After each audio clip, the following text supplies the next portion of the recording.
Hello and welcome to The Green Stream, a podcast brought to you by Sustainable Business Network Detroit, a network of partnerships between Southeast Michigan stakeholders, innovators, and changemakers. Each partner is on a mission to advance and amplify sustainable business practices, and we're here to learn from, share, and help activate a sustainable way forward for Greater Detroit.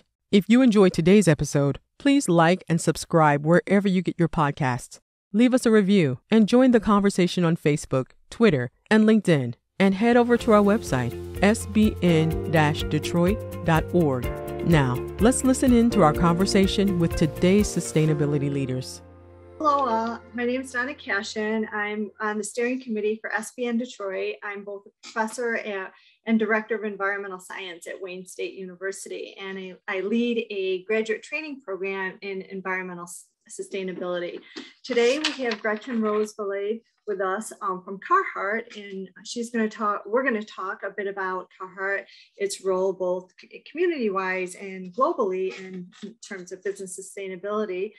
Gretchen, did you want to give us a little background about yourself and your company? Sure. Hi, thank you, Donna. Excited to be speaking with you today. And thank you, SBN Detroit, for having me here. I'm Gretchen Valade. I am the Director of Sustainability at Carhartt. Carhartt is a American workwear company. We were founded in 1889 in Detroit.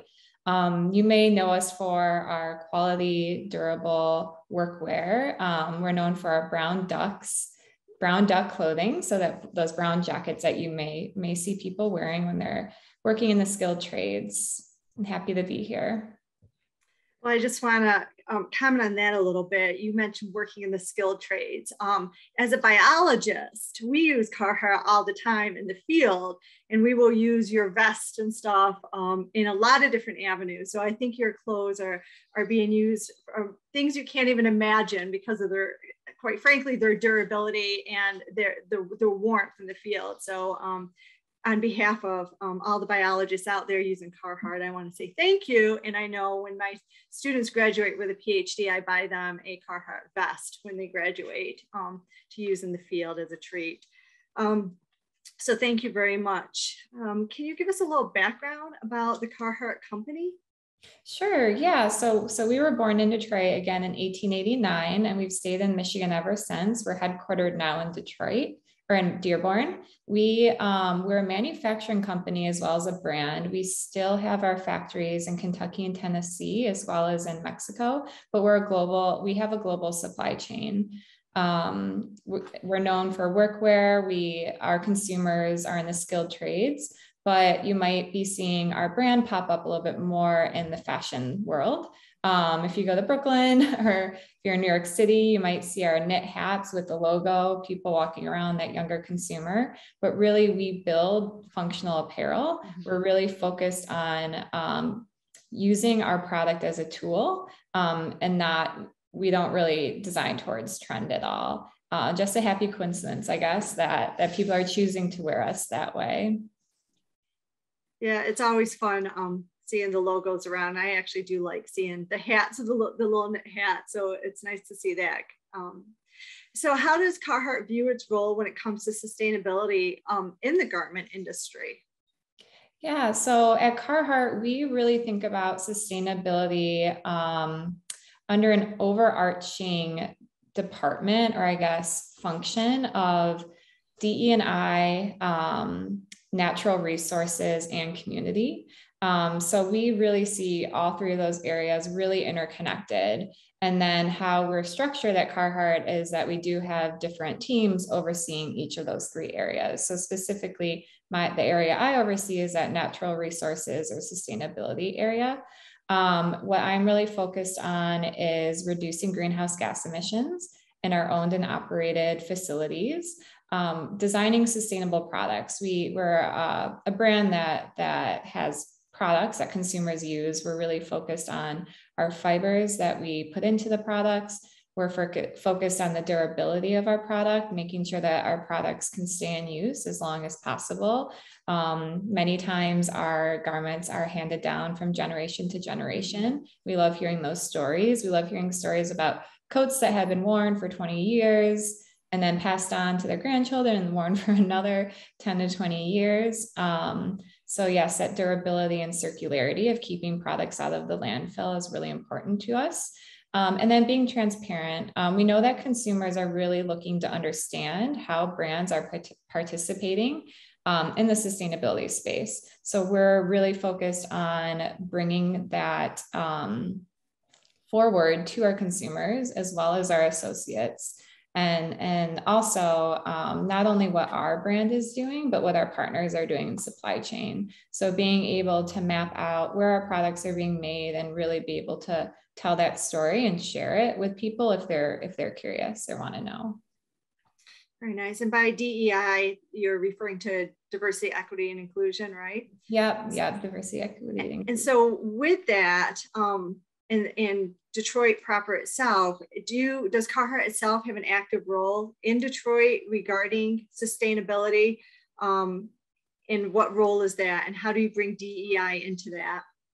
Yeah, so we are really focused on the Detroit community. We're focused on all communities that we really live and work in, and our US facilities and retail stores, but we have a large focus in Detroit. We opened the Carhartt workshop above our flagship store in 2020. We really knew that we wanted our flagship store to be more than just a retail store. We spent about a year talking to our community, talking to our consumers, really understanding what barriers there were and how we could help relieve those barriers. And so the Carhartt workshop was born.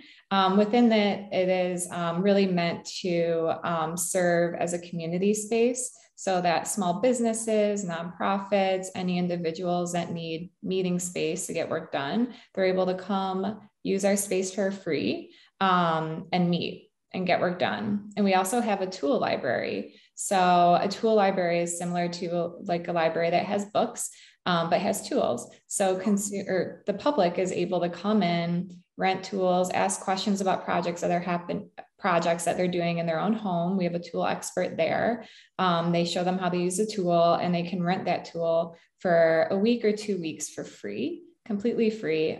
We really try to, again, be super equitable and we don't require any credit card. Really, we just require a name, email address, and phone number. So the tools are accessible to anyone.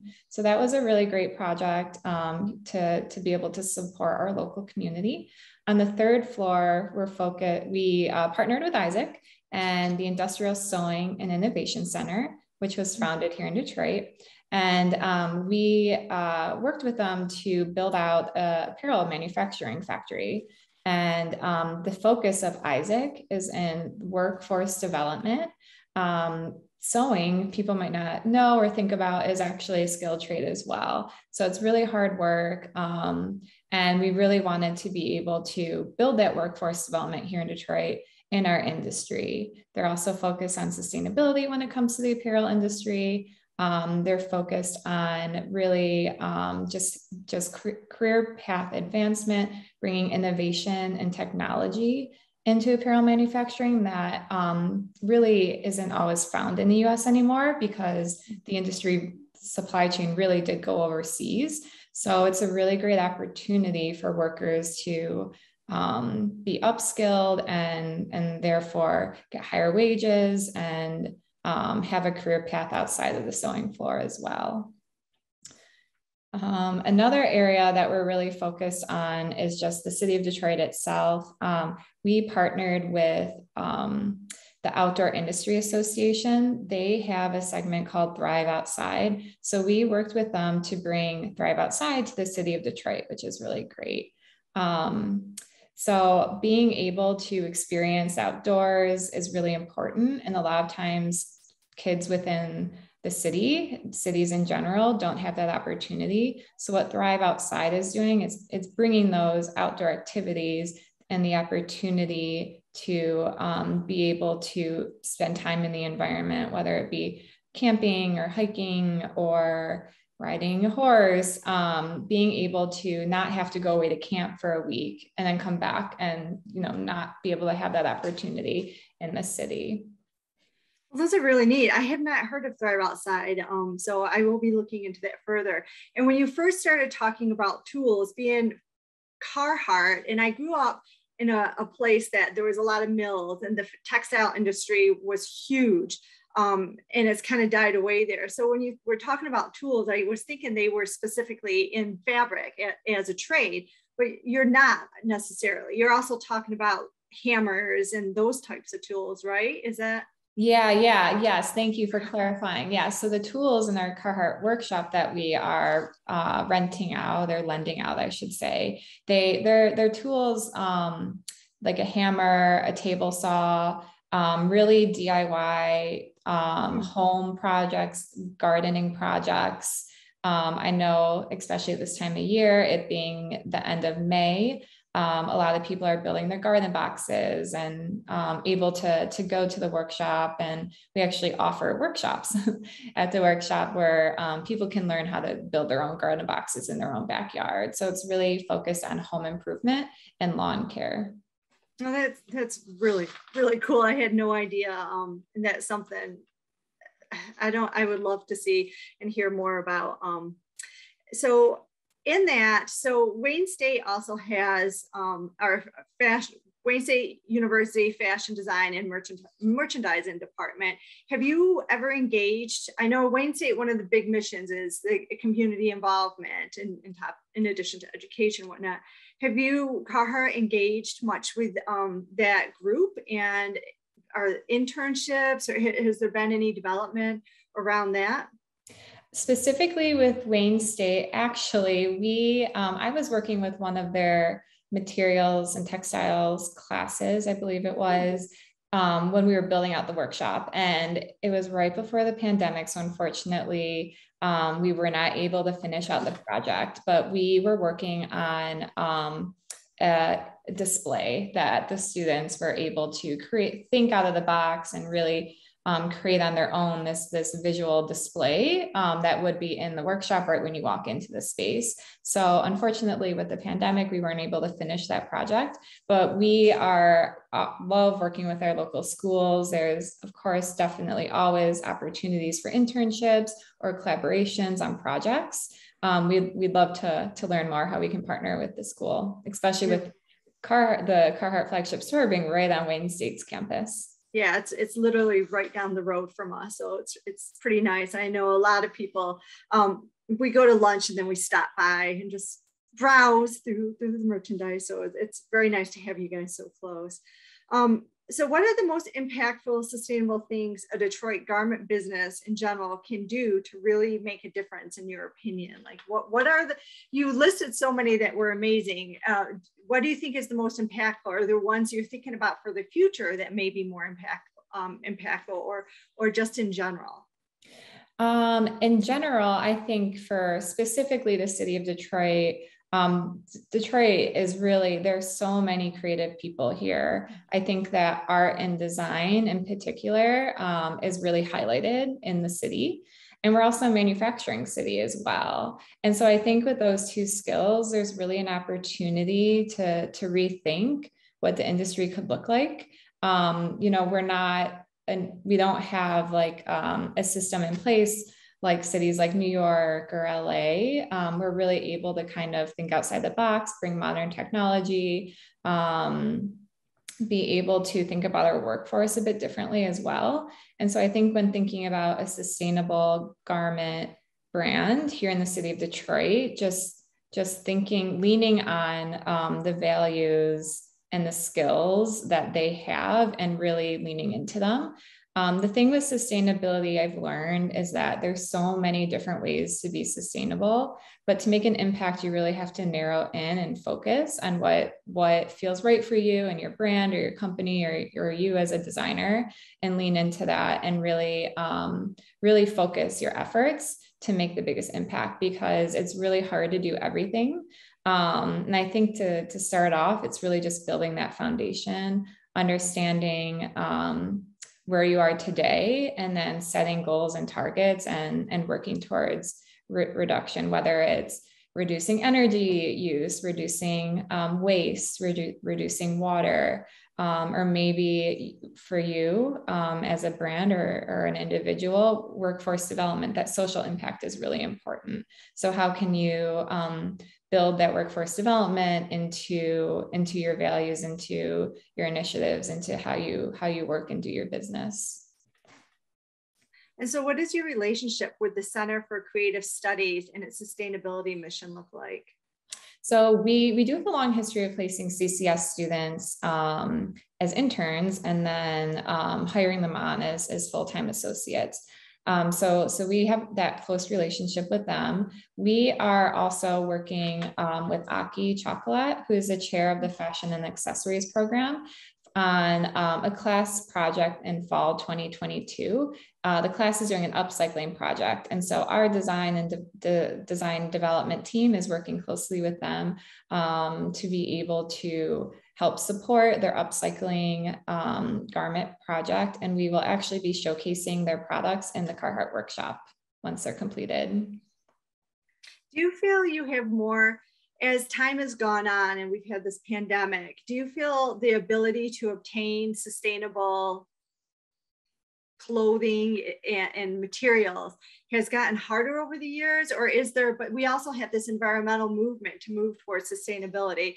Do you feel like things are more supportive, or do you think it's actually become even a more struggle to do this in the climate we have today? I think it's been more supportive. I think the pandemic gave everyone a moment to kind of pause and reassess what was important to them. I think it also made consumers also reevaluate what's important to them.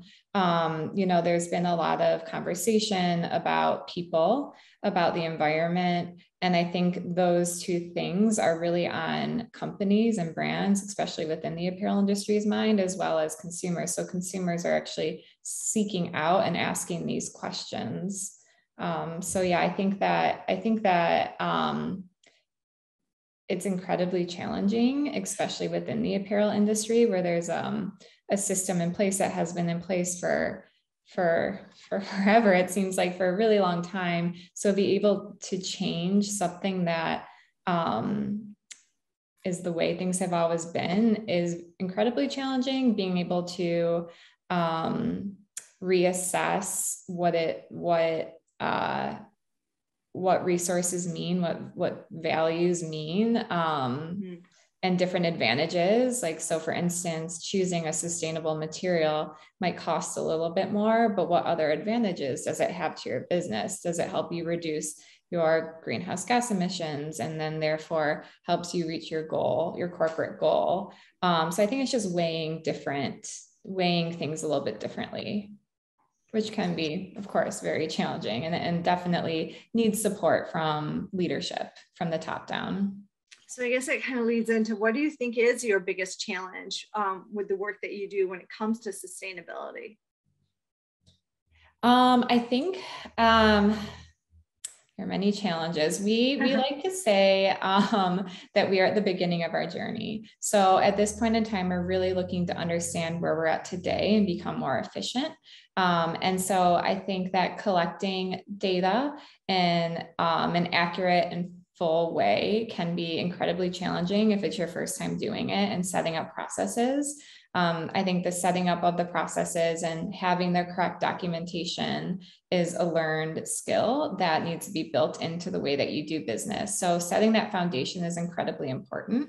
And then also transparency. Again, talking specifically to the apparel industry, a lot of work and a lot of the supply chain, most of the supply chain is overseas. And so when product is being produced overseas, it takes resources to be able to either get on the plane and fly over and see the factory, or just being able to understand where things are coming from into that cut and sew factory. That transparency aspect can be incredibly challenging, because when you think about, let's say, a cotton t-shirt, that cotton comes from a farm. So that fiber then is made into yarn that's woven into fabric, which then is dyed and processed and then cut and then sewn together. and then gets to the brand. So that's a really long value chain of just a t-shirt. And so again, like each of those different steps most likely has another factory or another organization, another person touching it.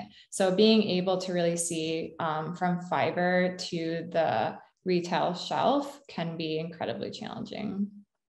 Yeah, I could see that. And I could see that struggle trying to have strategic goals towards sustainability, but trying to have that oversight over every step of the way to meet whatever your ethic and values are can be particularly challenging the more distance you are away from it. So yeah, these are things that as a biologist, I really don't think about, but and the general public when they buy clothes don't think about. So I think it's really important to have these conversations and for people with all the products that they have, and in particular in the fashion industry. So what is Carhartt's strategic sustainability goals, and how are you working to get to those goals?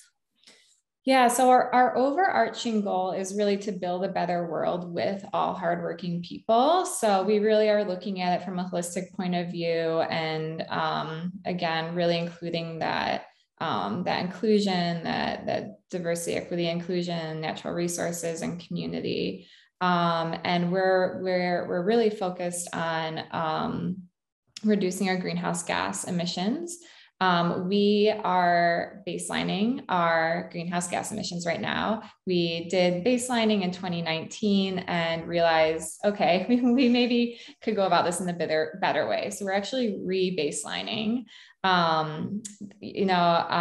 without, it can be because baselining and looking at your emissions is voluntary in this industry, it can be a bit challenging to know where to start. So once we have our baseline emissions, we'll be able to take another look at what goals we set in 2019 and readjust, but we are following science-based targets. So that is something that we know that we want to follow. When it comes to our product, we're really focused on durability. We launched last September our commitment. So our Carhartt Built to Last commitment, which focuses on really making sure our consumer is happy with their product. And, if they're not, or if it's defective, we're able to work with them to take it back. We also launched our repair program. So consumers are able to send us their product and we'll repair them for free and ship them right back to them. So we, again, really just want to make sure our product is in use as long as it can be. And then the transparency aspect as well. We're in the process of building out a very clear and defined page on our website on carhartt.com. So if anyone is looking for what we're doing, they're able to find it right away, as well as with all of our associates, our partners, our customers, our community partners. We really just want to work on that transparency piece of our brand. Well, I think Michigan should be so proud of having your company here, and especially in Southeastern Michigan. And yeah, anything started in 2019, I imagine, was a challenge, because right then is when the world kind of changed, and even our use of energy and stuff has changed, and we're still in that change, right? Just because of gas prices and things like that, for even workforce to get to where they want to go. So we're still in this weird flux where it's not what we used to refer to as the norm. So as working through this and setting standards, I imagine that adds a layer of complexity that no one was anticipating in dealing with in this climate right now. So if you were a new business, what would, and a business starting up, what would be your recommendation in getting started in sustainability? What would be something you would recommend based on the experiences of Carhartt? I think starting fresh is a really wonderful opportunity because you can start your business the way you want to. So if you're kicking off a business, I think that setting those values right up front, not compromising, and making sure that you're able to really get the right materials, the right processes in place, the right values aligned right from the beginning is a really great way to start out. But that doesn't mean that you need to focus on everything. Like I mentioned, sustainability can mean so many different things. And it's really finding out what means, what's right for you. You know, are you someone who's really personally passionate about the environment? Then maybe you want to look at your materials and your packaging. Maybe you want to focus on recycling or working with recycled materials, or maybe you want to focus on waste. And you're making your products made to order and really, not overproducing. But maybe the social side is really important to you in workforce development. So looking for different ways to get people involved in what you're doing, reaching out to groups that are maybe underrepresented in this line of work and being able to tell their stories and share their voices. So I think it really depends on what's important to you as a person or an individual or as a brand and organization. And I feel like coming from the environmental sustainability side, I think we often miss the understanding some of the nuances and the deepness of the term sustainability. And I think many people do not see that workforce development as part of the package of sustainability, right? But it's a fundamental to sustainability. You can't have one without the other, and it's really important. And I'm really glad you touched on that, because I think it's crucial and often overlooked in discussions on sustainability. We all go to, I think, carbon budgets and maybe micro, plastics, and are you using plastics and reusable, but we miss the foundational pieces, which are the people and the things that make why sustainability is so important, essentially. Mm-hmm. Yeah. If your people aren't healthy and happy and protected and with a living wage, then really it doesn't matter what your products are made out of. So exactly. So what do you feel are the best practices in sustainability that you have come across that have been inspirational to you? I actually think this area is incredibly refreshing. I found that everyone who I've spoken to in this space really wants to work together. They want to have a conversation about best practices, what's worked for them, what hasn't. We've seen a lot of brands be really open and working together to be able to make the world a better place. And it's pre-competitive. Everyone's in it for the right reasons. I've really found that to be refreshing. So I think that reaching out, asking questions, working with like-minded people, whether it is another brand or a university or an organization, just being able to have those conversations and not do the work twice. I think most people in this space, if they're doing it for the right reasons, are really looking to have those conversations and share what they've learned. And I agree with that. I feel like working in Detroit, I've always felt that vibe, that same vibe you're talking about, and that trying to make a difference, trying to do the right thing. But within that, do you also think, what are some of the things that you feel like are your biggest in trying to push forward with sustainability? What do you feel is the biggest hindrance or frustration in trying to do it? And I guess some of it is because of that passion, we all have these dreams. We want it to go faster. We want it to just materialize. But what are the specifics that you feel like stop it from moving as fast as you want it to in the sustainability realm?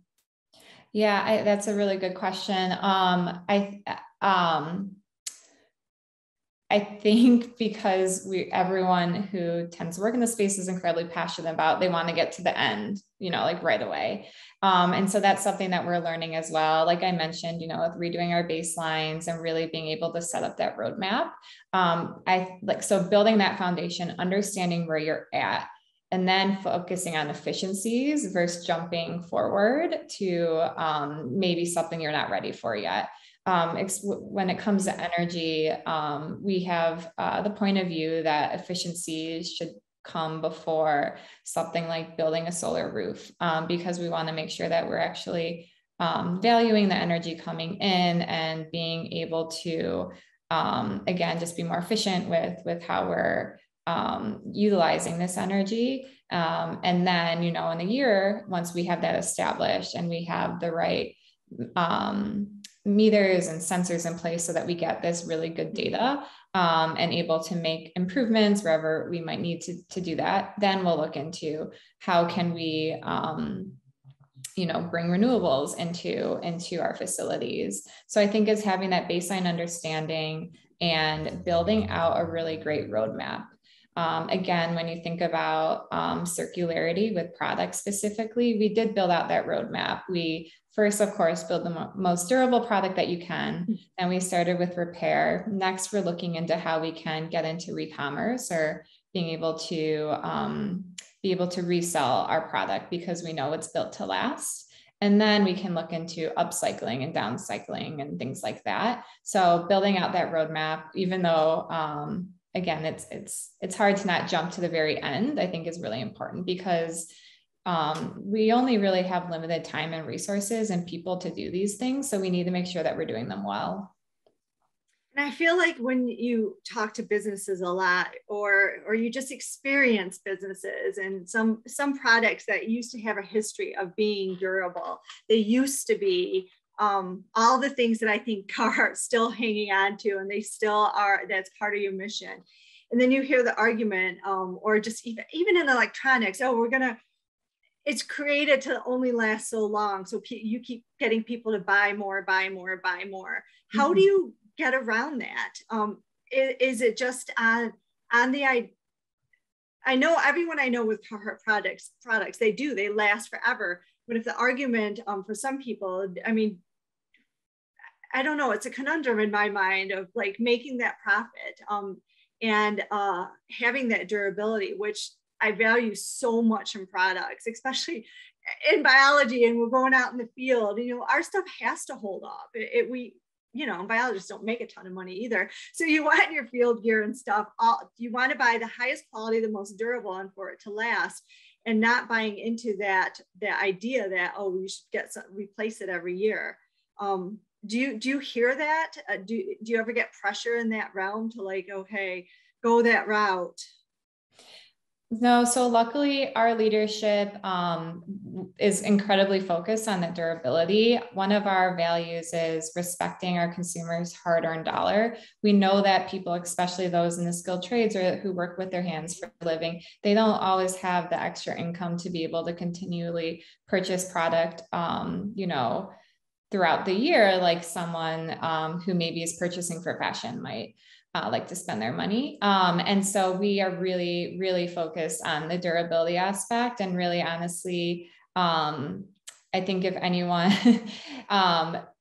not questions it internally, but it's not even the conversation. It's how can we make the most functional gear that will last as long as it can. And we love hearing stories about people that have had their product forever. Consumers actually, they'll send us in handwritten notes. We have framed in our offices coats that are duct taped together, like hanging on by a thread, sharing these stories of how, these overalls protected their grandfather who was working in the farm for 50 years. And, we want to make sure that they're still respected the way he respected them. So we wanted to send them into you.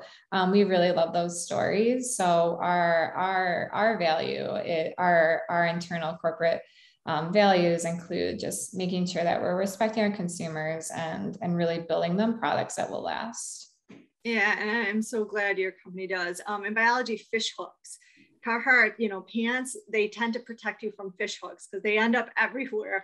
And it's amazing that they just stay on the outside and that they don't grab you. So yeah, please continue to make that quality product. To that point too, we do refer internally to our products as gear. And so we know it needs to work when you're, in the water or in the elements, your gear needs to work. It's your tool. It's what's helping you do your job. So yeah. Love hearing that.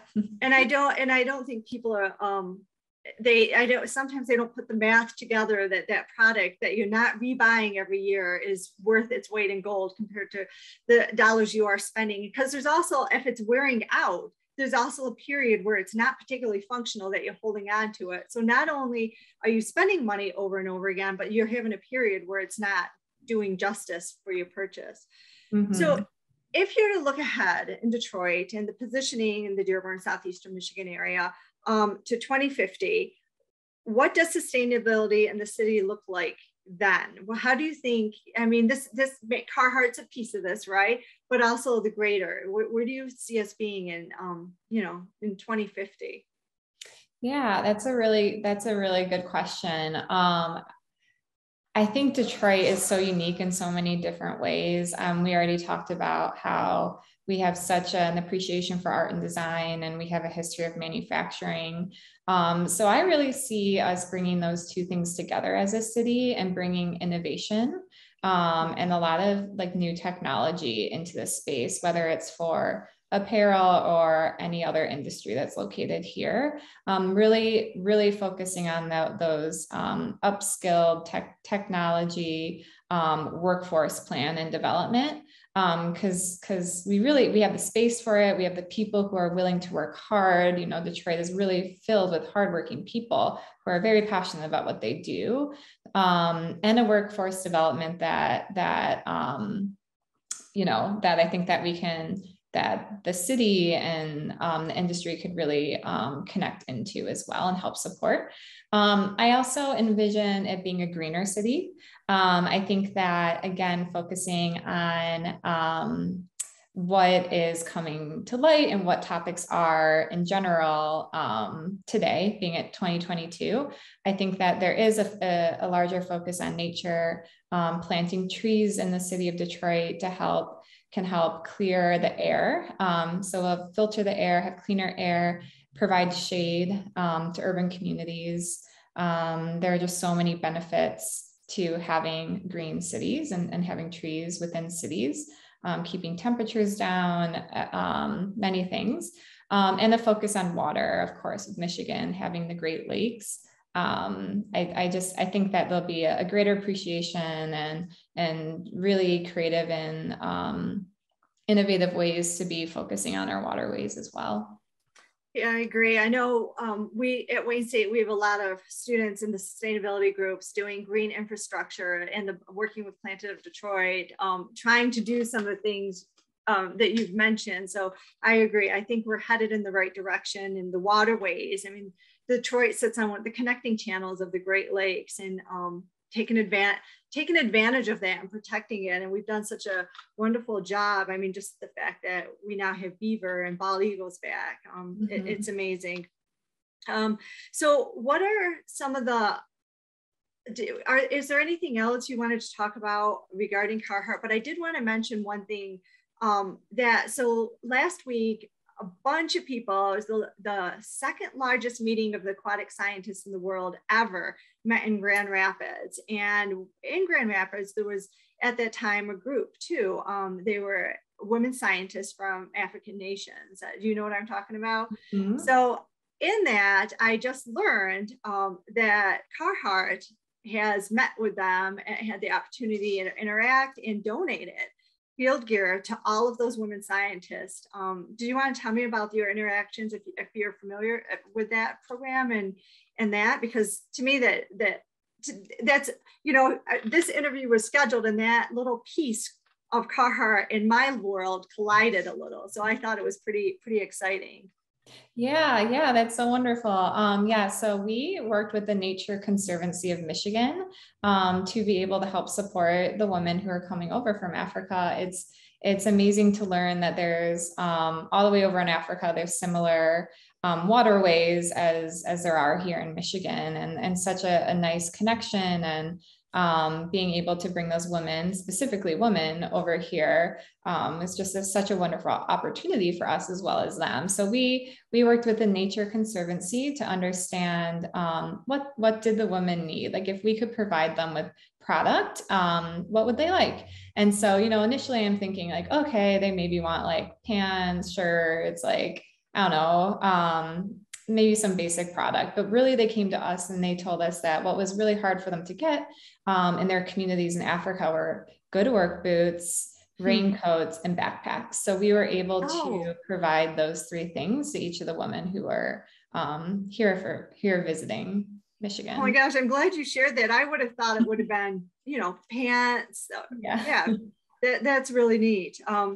So anything else you want to touch on? Any last comments about Sustainability Detroit and Carhartt before we sign off? I don't think so. I'm just so happy to be here to talk with you today and SBN Detroit. I think it's super, super exciting. I think that a lot of times when focused in this area of work, it can be, I don't want to say depressing, but there's so much work to be done. I love having these conversations because they're super positive, and I think I'm very optimistic about what our brand, but not just our brand, what our industry can do, because no brand and no single person can make change alone. I think everyone has to be working together, and it's always like a good reminder to reach out to your community, whether it's your local community where you live or the community of the industry that you're in, to be able to work together to make change and make impact. So thank you so much. It was so great talking to you today. Thank you. It was great talking to you. And I do look forward to future interactions, possibly with our students, internships, and particularly the Thrive Outside program sounded amazing, and getting involved with that, because students always need these experiences, you know, just to get involved. And a lot of them have interest in the fashion world too, which this walks the line between the two. So it's an amazing opportunity to talk to you. And I'm so glad I had this opportunity to talk to you. So thank you very much. And I guess we'll sign off now. Thank you. All right, take care. Bye. Thank you for tuning in to the Sustainable Business Network Detroit, the Green Stream podcast. Remember to like, subscribe, and leave a review wherever you listen to podcasts. Make sure to follow us on sbn-detroit.org and stay tuned for more conversations on sustainability from inside and around the city.